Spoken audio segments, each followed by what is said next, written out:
ओम साई नाथाय नमः। श्री साई सच्चरित्र अध्याय 5। चांद पाटिल की बारात के साथ श्री साई बाबा का पुनः आगमन, अभिनंदन चला, श्री साई शब्द से संबोधन, अंत संतों से भेंट, वेशभूषा, नित्य कार्यक्रम, पादुकाओं की कथा, मोहिद्दीन के साथ कुश्ती, मोहिद्दीन का जीवन परिवर्तन, जल का तेल में रूपांतरण, मिथ्या गुरु जौहर अली।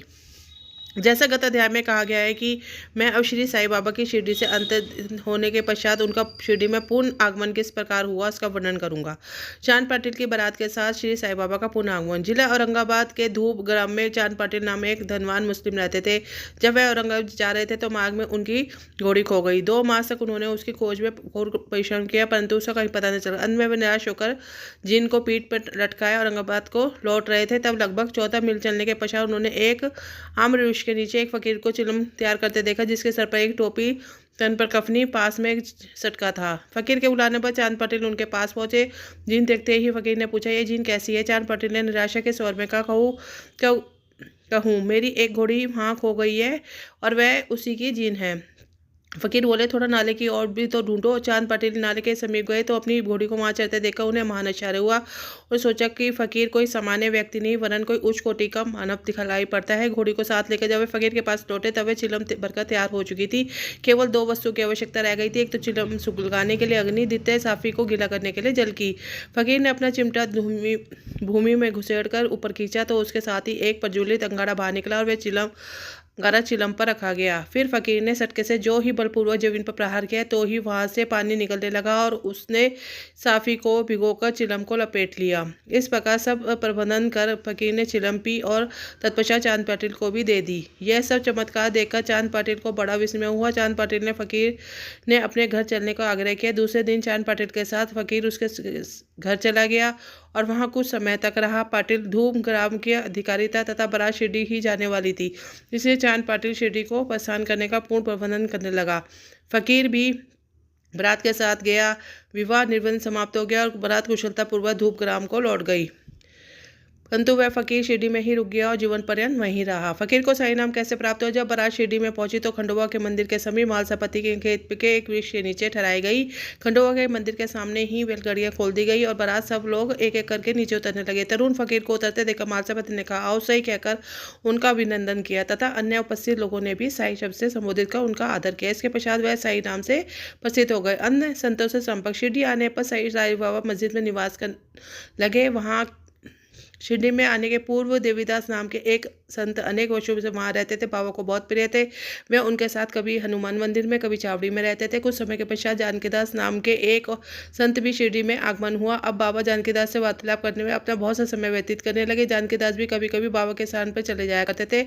पूर्व तांबे के श्री गंगाधर नाम एक पारिवारिक वैश्य संत भी बहुत बाबा के पास आया जाया करते थे। तब प्रथम बार उन्होंने श्री साई बाबा को बगीचा सिंचन के लिए पानी ढोते देखा और उन्हें बड़ा अचंभव हुआ। वे स्पष्ट शब्दों में कहने लगे, शिरडी परम भाग्यशालिनी है। यहाँ एक अमूल्य हीरा है जिन्हें तुम्हें इस प्रकार परिश्रम करते देख रहे हो। कोई सामान्य पुरुष नहीं है, अपितु यह भूमि बहुत भाग्यशालिनी तथा महान पुण्य भूमि है। इसी कारण इसे यह रत्न प्राप्त हुआ है। इसी कारण श्री अक्कलकोटकर महाराज के एक प्रसिद्ध शिष्य पधारे। उन्होंने स्पष्ट शब्दों में कहा, यद्यपि बाह्य दृष्टि से साधारण व्यक्ति ये प्रतीत होते हैं, परंतु ये सचमुच असाधारण व्यक्ति हैं। इसका तुम लोगों को भविष्य में अनुभव होगा। ऐसा कहकर वह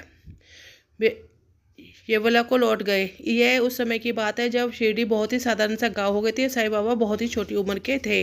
बाबा का रहन सहन में नित्य कार्यक्रम। तरुण अवस्था में श्री साई बाबा ने अपने केश कभी नहीं कटवाए और वह सदैव एक पहलवान की तरह रहते थे। जब वह राहता जाते, जो कि शिरडी से 3 किलोमीटर दूर है, तो वहाँ से गेंदा, जाई और जूही के पौधे मोल ले लिया करते थे। वह उन्हें स्वच्छ करके उत्तम भूमि देखकर लगा देते और सोए सींचते थे। वामन तत्य नाम के एक भक्त उन्हें नित्य प्रति 2 मिट्टी के घड़े दिया करते थे। इन घड़ों द्वारा बाबा स्वयं ही पौधों में पानी डाल दिया करते थे। वह स्वयं कुएं से पानी सींचते और संध्या समय घड़ों को वृक्ष के नीचे रख देते थे। जैसे ही घड़े वहां रखते वैसे ही फूट जाया करते थे, क्योंकि वे बिना तपाए और कच्ची मिट्टी के बने रहते थे। दूसरे दिन तात्या उन्हें फिर 2 घड़े दे दिया करते थे।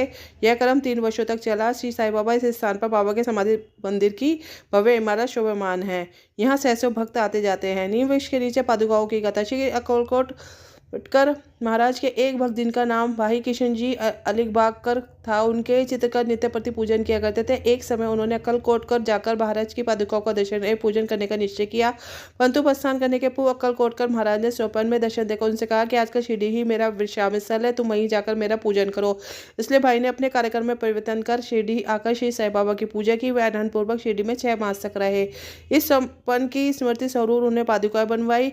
सन 1824 में श्रावण में शुभ दिन देखकर नींव वृक्ष के नीचे पादुकाएं स्थापित कर दी गई। दादा केलकर तथा उपासनी महाराज ने उनका यथाविधि उपासना स्थापना उत्सव संपन्न किया। एक दीक्षित ब्राह्मण पूजन के लिए नियुक्त कर दिया गया और प्रबंध का कार्य एक भक्त सगुण मेरू नायक को सौंप दिया गया। कथा का पूर्ण वितरण। ठाणे के सेवानिवृत्त मामलतदार श्री वही देव, जो श्री साईं बाबा के एक परम भक्त हैं, उन्होंने सगुण मेरू नायक और गोविंद कलाकार दीक्षित से इस विषय में पूछताछ की। पादुकाओं का पूर्ण विवरण श्री साईं लीला की भाग 11 संख्या 1 पृष्ठ 25 में प्रकाशित हुआ, जो निम्नलिखित है कि 1834 में बम्बई के एक भक्त डॉक्टर रामलाल कोठारे बाबा के दर्शनार्थ शिरडी आए। उनका कंपाउंडर उनके एक मित्र भाई किशन जी अलीबागकर भी उनके साथ में थे। कंपाउंडर और भाई की सगुण मेरू नायक तथा जी के दीक्षित से घनिष्ठ दोस्ती हो गई। अन्य विषयों पर विवाद करते समय लोगों को विचार आया कि श्री साईं बाबा के शिरडी में प्रथम आगमन तथा पवित्र नीम वृक्ष के नीचे निवास करने की ऐतिहासिक स्मृति के उपलक्ष्य में क्यों न पादुकाएं स्थापित की जाए। जब पादुकाओं के निर्माण पर विचार विमर्श होने लगा, तब भाई के मित्र कंपाउंडर ने कहा, यदि यह बात मेरे स्वामी कोठारी को विदित हो जाए तो इस कार्य के निमित्त अति सुंदर का पादुकाएं बनवा देंगे। यह प्रस्ताव उनको मान्य हुआ। डॉक्टर कोठारे को की सूचना दी गई। उन्होंने शिरडी जाकर पादुकाओं की रूपरेखा बनाई। इस विषय में उपासनी महाराज ने खंडवा के मंदिर में भेंट की। उपासनी महाराज ने उसमें बहुत से सुधार किए, कमल फुलादि खींच दिए तथा लिखा श्लोक भी रचा, जो नीम वृक्ष के महात्म्य में बाबा की योग शक्ति का घोतक था, जो कि इस प्रकार है। सदा नीम वृक्षस्य मूलाधिवासात् सुधा सविणम तितम प्रियमतम तरुकल्पवृक्षं तति साधध्य नमामि सर्व सद्गुरु साईनाथम। अर्थात हे भगवान साईनाथ को नमन करता हूँ, जिनका सानिध्य पाकर नीम वृक्ष कटु तथा अप्रिय होते हुए भी अमृत वर्षा करता था। इस वृक्ष का रस अमृत कहलाता है। इसमें अनेक व्यक्तियों से मुक्ति देने के गुण होने के कारण इसे कल्प वृक्ष से भी श्रेष्ठ कहा गया है। उपासनी महाराज का विचार सम्मान्य हुआ, कार्य रूप में परिणत हुआ। पादुकाएं बम्बई में तैयार कराई गई, कंपाउंडर के हाथ में शिरडी भेज दी गई। बाबा के आज्ञा अनुसार उनकी स्थापना श्रावण मास की पूर्णिमा के दिन की गई। इस दिन प्रातःकाल 11 बजे दीक्षित ने उन्हें अपने मस्तक पर धारण कर खंडवा के मंदिर में बड़े समारोह धूमधाम के साथ द्वारका माई में लाए। बाबा ने पादुका स्पष्ट कहा कि यह भगवान के श्री चरण है, इनकी नीम वृक्ष के नीचे स्थापना कर दो। इसके एक दिन पूर्व ही बम्बई के एक पारसी भक्त पासा भेंट में 25 रुपये का मनी आर्डर भेजा। बाबा ने यह रुपये पादुकाओं की स्थापना के निमित्त दे दिए।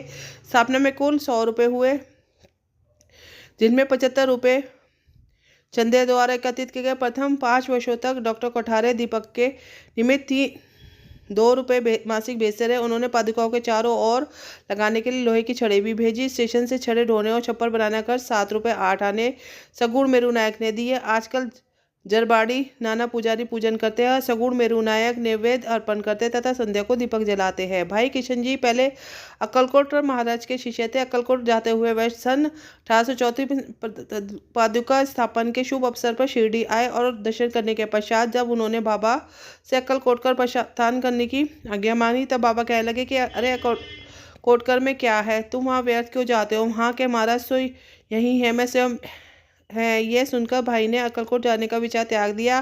पादुका स्थापित होने के पश्चात वह बहुधा शिरडी में आया करते थे। श्री वही देव ने अंत में ऐसा लिखा है कि इन सब बातों का विवरण हेमबान पंत को विदित नहीं था, अन्यथा वह श्री साईं बाबा के साई चरित्र में लिखना कभी नहीं भूलते।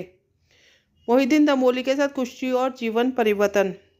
शिरडी में एक पहलवान था जिसका नाम मोहिउद्दीन तमोली था। बाबा का उससे किसी विषय पर मतभेद हो गया, फलस्वरूप दोनों में कुश्ती हुई। बाबा हार गए। इसके पश्चात बाबा ने अपनी पोशाक रहन सहन में परिवर्तन कर दिया। वे कफनी पहनते, लंगोटा बांधते, एक कपड़े से टुकड़े से सर ढकते थे। वे आसन और शयन के लिए एक टाट का टुकड़ा काम में लाते थे। इस प्रकार फटे पुराने चिथड़े पहनकर वह संतुष्ट प्रतीत होते थे। वह सदैव यही कहा करते थे, गरीबी अव्वल, बादशाही अमीर से लाख सवाई। गरीबों का अल्लाह भाई। गंगाधर को भी कुश्ती से बड़ा अनुराग था। एक समय जब वह कुश्ती लड़ रहा था, तब इसी प्रकार का उसने भी त्याग की भावना जागृत हो गई। इसी उपयुक्त अवसर पर उसने देववाणी सुनाई दी, भगवान के साथ खेल में अपना शरीर लगा देना चाहिए। इस कारण वह संसार छोड़ आत्म अनुभूति की ओर झुक गया। पूर्ण तांबे के समीप एक मठ स्थापित कर वह अपने शिष्यों सहित वहाँ रहने लगे। श्री साईं बाबा लोगों से ना मिलते और ना वार्तालाप ही करते थे। जब कोई उनसे कोई प्रश्न करता था वे केवल उतना ही उत्तर देते थे। दिन के समय में नीम वृक्ष के नीचे विराजमान रहते थे। कभी कभी वह गाँव की मेड़ पर नाले के किनारे एक बबूल वृक्ष की छाया में बैठे रहते थे और संध्या को अपनी इच्छा अनुसार कहीं भी वायु सेवन के लिए निकल जाया करते थे। नीम वृक्ष में बहुधा बाला साहब डेंगरे के जाया करते थे।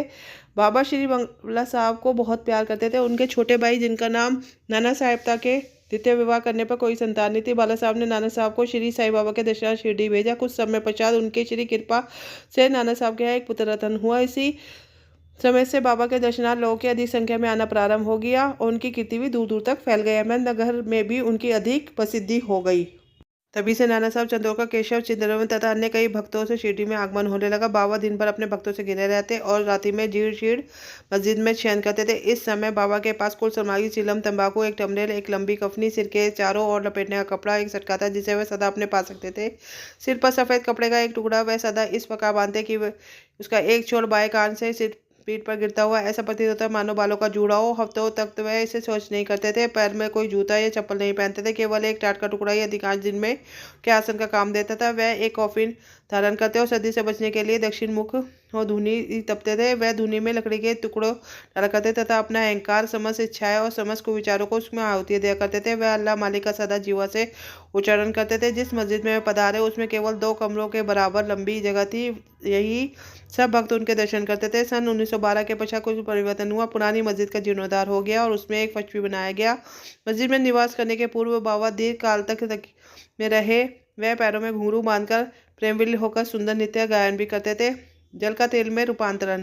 बाबा को प्रकाश से बड़ा अनुराग था। वह संध्या समय दुकानदारों से भिक्षा मांगकर तेल मांग के आते थे। दीप मालाओं से मस्जिद को सजाकर रात्रि भर दीपक जलाया करते थे। यह कर्म कुछ दिनों तक ठीक चलता था, परंतु कुछ बनिए कह रहे ये तो तंग आ गए थे। वो आपस में बात करने लगे, ये तो रोज का ही हो गया, हम उन्हें तेल की भिक्षा नहीं देंगे। अब आपस में उन लोगों ने मिलकर विचार बनाया। नित्य नियमानुसार जब बाबा तेल मांगने पहुंचे तो पते के साथ पर उन्हें नकारात्मक उत्तर से स्वागत हुआ। किसी से कुछ कहे बिना बाबा मस्जिद की ओर लौटे और सूखी बत्तियों दियों में डाल दी। बनिया ने बड़े उत्सुक होकर उन पर दृष्टि जमाए हुए देख रहे थे। बाबा ने टबलेट उठाया जिसमें बिल्कुल थोड़ा सा पानी था। उसमें उन्होंने पानी मिलाया। वह तेल मिश्रित जल पी गए।